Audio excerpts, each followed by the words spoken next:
श्रीमते रामानुजाय नमः। श्रीशैलेशदयापात्रं धीभक्त्यादिगुणार्णवं यतीन्द्रपवनं वन्दे रम्येजमातरं मुनिं रम्येजमातृयोगीन्द्रपादरेखामयं सदा तदा यतात्मसत्तादिं रामानुजमुनिं भजे। लक्ष्मीनाथसमारम्भं नाथयामुनमध्यमाम् अस्मदाचार्यपर्यन्तां वन्दे गुरुपरम्पराम्। श्रीमच्छठारियतिराजकृपावलम्बं सौम्योपयन्त्रिगगनाद्रिमुनीन्द्रभक्तं वेदान्तयुग्मविशदीकरणप्रवीणं रामानुजं यतिवरं गुरुमाश्रयामः। श्रीमद्काश्यपवंशमध्यगगने श्रीचन्द्रपदभासितं श्रीमद्वेङ्कटनाथसेवनरतं भानाचलोपासकम् श्रीमधुसूदनार्य कृपया सम्प्राप्य मन्त्रादिकं वन्देऽहं बुधवर्यमाधवगुरोः पादारविन्दं सदा। जय श्रीमन्नारायण। श्रीमद्जगद्गुरु रामानुजाचार्य प्रणीतः रामानुजाचार्य कृत श्री भाष्यम। श्रीमद् जगद्गुरु रामानुजाचार्य कृत श्री भाष्यम हिंदी में हम लोग सत्संग करते आए हैं, तो आज भी हम लोग हिंदी में श्री भाष्यम का सत्संग करने के लिए बैठ गए हैं। पूर्वोक्त प्रत्यस्त मित भेदम, इस वाक्य से ज्ञात होता है कि आत्मा के प्राकृत परिणाम देवता मनुष्य तिर्यक आदि भेद सत्य होते हुए भी आत्मवादी नहीं है।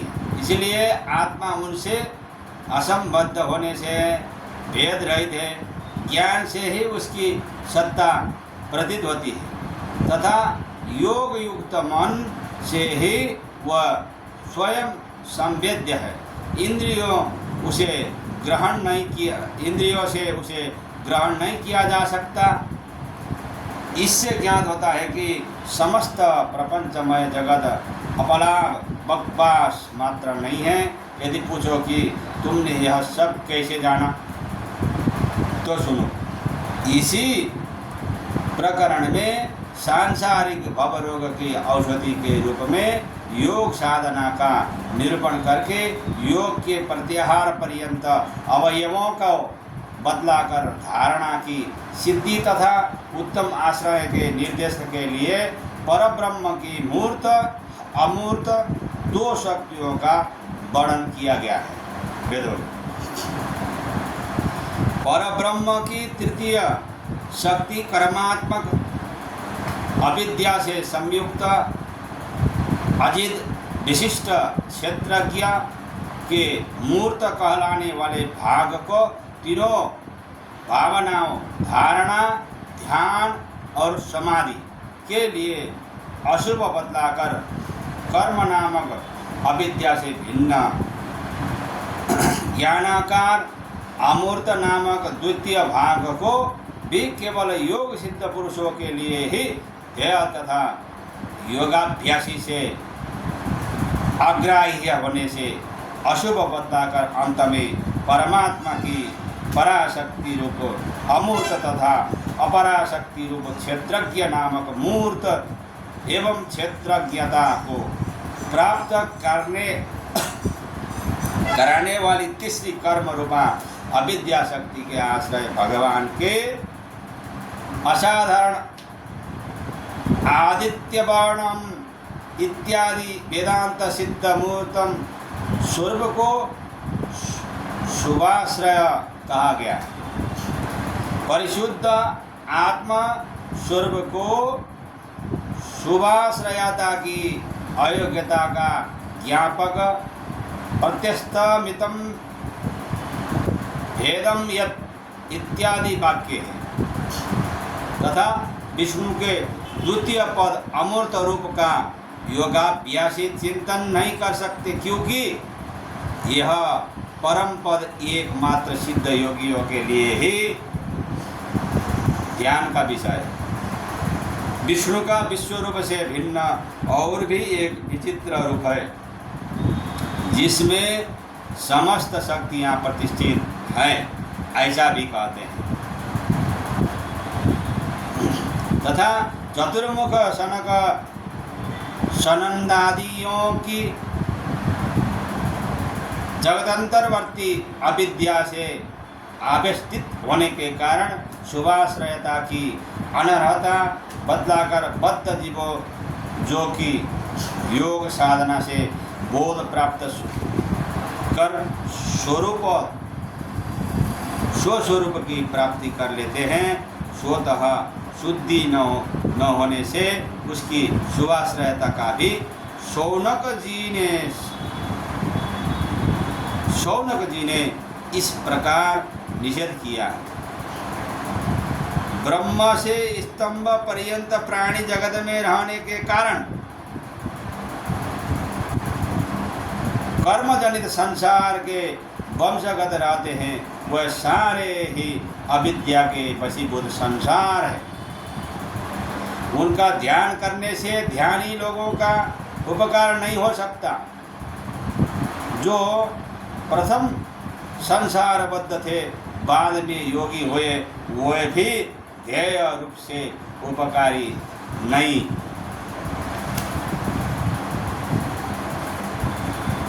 हो सकते, क्योंकि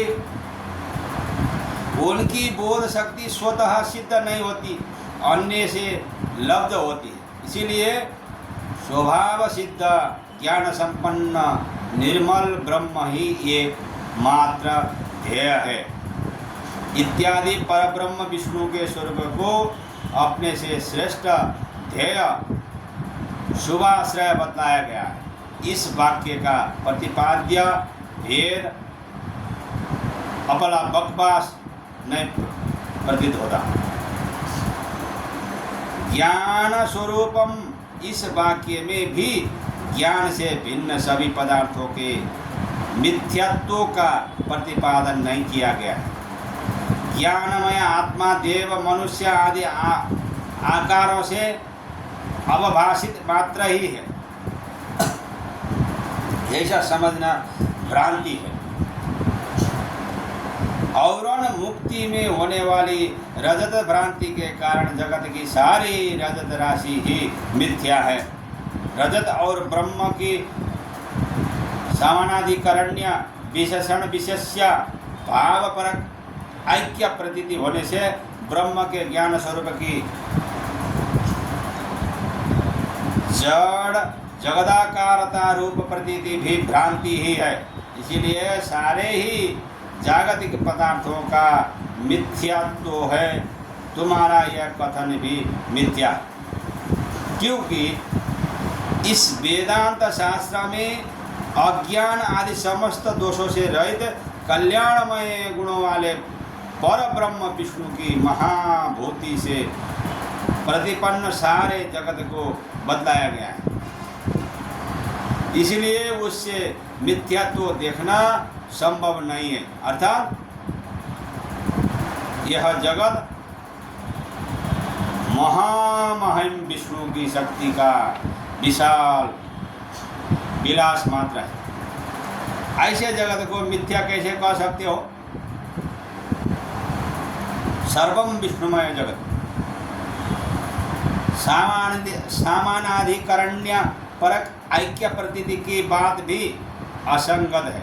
यदि तुम कहो कि नहीं अविरुद्ध है, तो हम इसका अभी समयुक्ति उत्तर देंगे।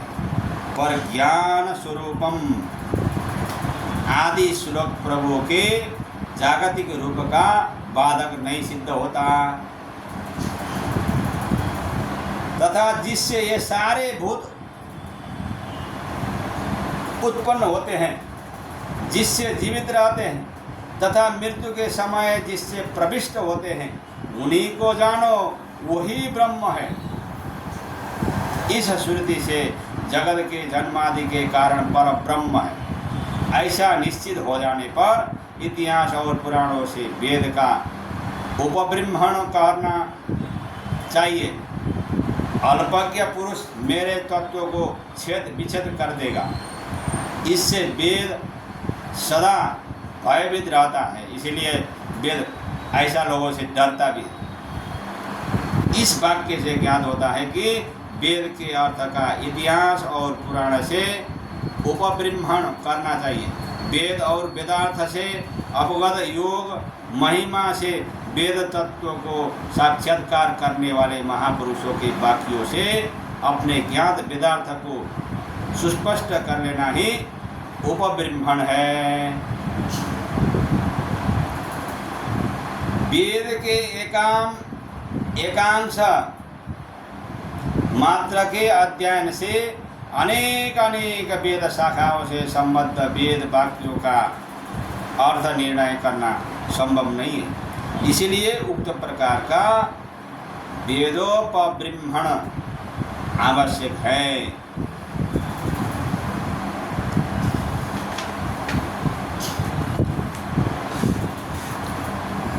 पुलस्त्य और वशिष्ठ के प्रदत्त वर के प्रभाव से परमात्मा के पारमार्थिक तत्वों के ज्ञाता भगवान पराशर से अपने ज्ञान पदार्थ के उपबृंहण की इच्छा से मैत्रेय ने प्रश्न किया, हे धर्मज्ञ, ये जगत जैसे उत्पन्न होता है, भविष्य में जैसा रहता है, चराचरात्मक इस जगत का वह स्वरूप क्या है? जिससे यह उत्पन्न होता है, जिसमें यह लीन होता है, वह रूप कौन सा है? इस तत्व को आपसे जानना चाहता हूँ। पुलस्त्य ऋषि से पूछा।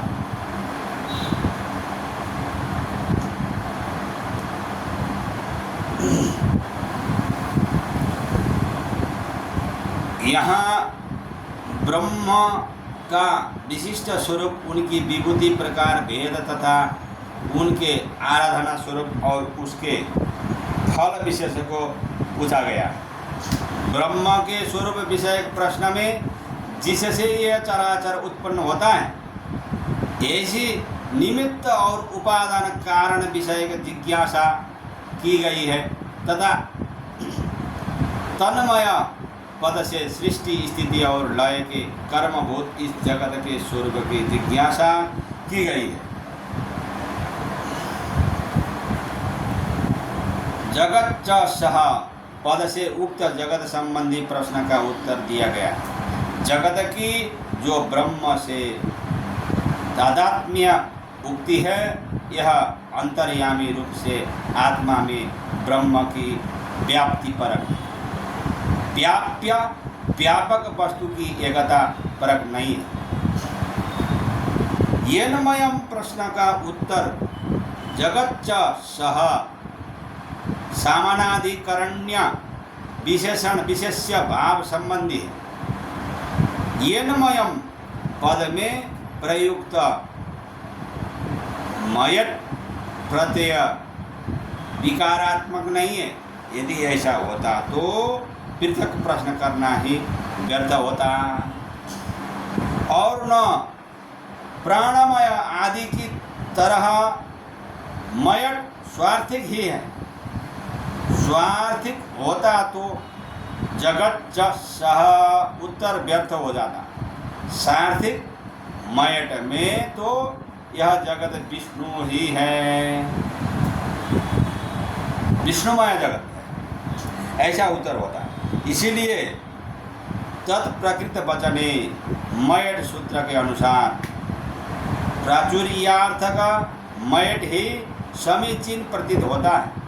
सारा जगत उसका शरीर है, संपूर्ण विश्व, इसलिए प्राचुर्य अर्थ ही संगत है। इस प्रकार यन्मयम इस प्रश्न का उत्तर जगत च सह सामानाधिकरण्य परक है, जो कि जगत और ब्रह्म के शरीरात्म भाव का द्योतक है, ऐसा निश्चित होता है। ऐसा अर्थ न मानकर शास्त्र को निर्विशेष वस्तु प्रतिपादन पद परक मानेंगे तो उक्त सारे ही प्रश्नोत्तर अंशगत हो जाएंगे तथा उक्त विवरण प्रस्तुत करने वाला सारा शास्त्र असंगत हो जाएगा। ऐसा मानने से यह प्रश्न भी उठ खड़ा होगा कि इस जगत को जिसे भ्रांत परिकल्पित मिथ्या कहते हो उसका अधिष्ठान कौन है? यदि उसके उत्तर में कहो कि निर्विशेष ज्ञान की वस्तु ही अधिष्ठान है तो फिर सामना अधिकरण्य द्वारा जगत और ब्रह्म की एक द्रव्यता सत्य संकल्प आदि गुणैकतानता समस्त हेय प्रत्यनीकता आदि का बाद हो जाएगा तथा ब्रह्म समस्त अशुभों का आस्पद हो जाएगा।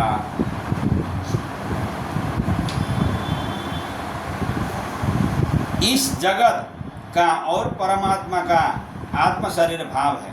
ऐसा ही सामानाधिकरण्य से मुख्य तात्पर्य निकलता है। जैसा कि यह जगत विष्णु से ही उत्पन्न होता है, वही स्थिति और संयम के कर्ता है, इसलिए वही जगत स्वरूप है। इस श्लोक में संक्षेप रूप से जो अर्थ है उसे ही परंपराणाम आदि श्लोक में विस्तृत रूप से कहने के अभिप्राय से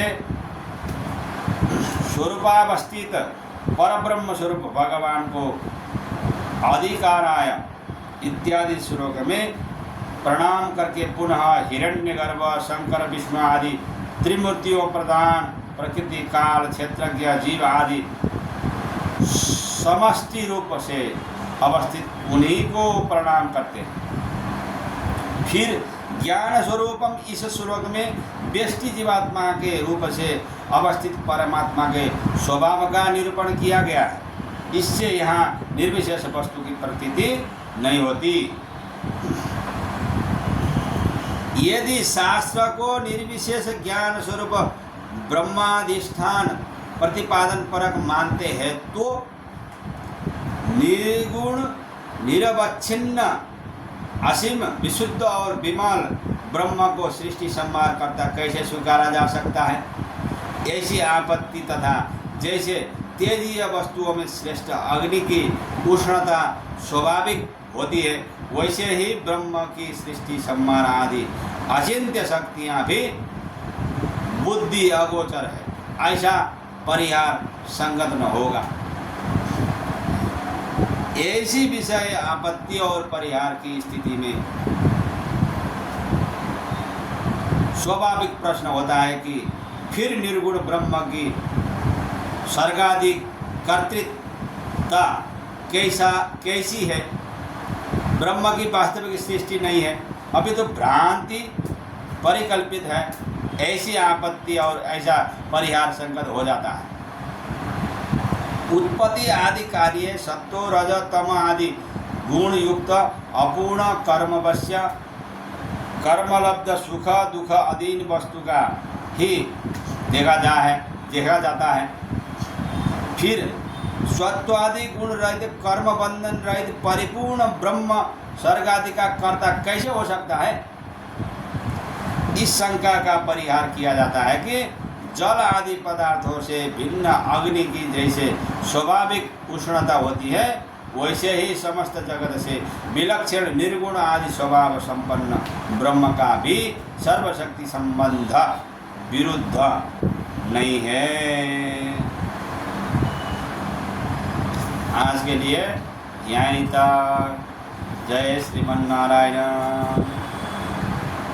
अस्मद्गुरु जय जय परम गुरु जय जय श्री सर्वगुरु रामानुज जय जय रामानुज जय जय येतिपति जय जय श्रीधरणीधर फणिपति जय जय।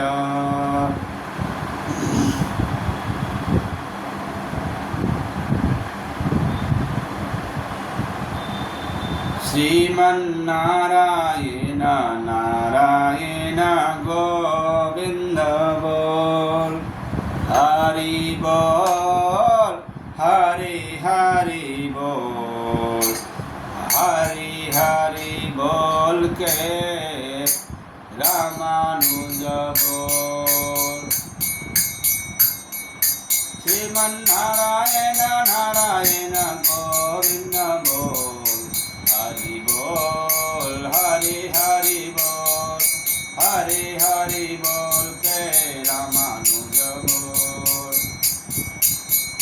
लक्ष्मी नारायण नारायण गोविंद बोल, हरि बोल, हरि हरि बोल, हरि हरि बोल के रामानुज बोल। जय श्रीमन्नारायण।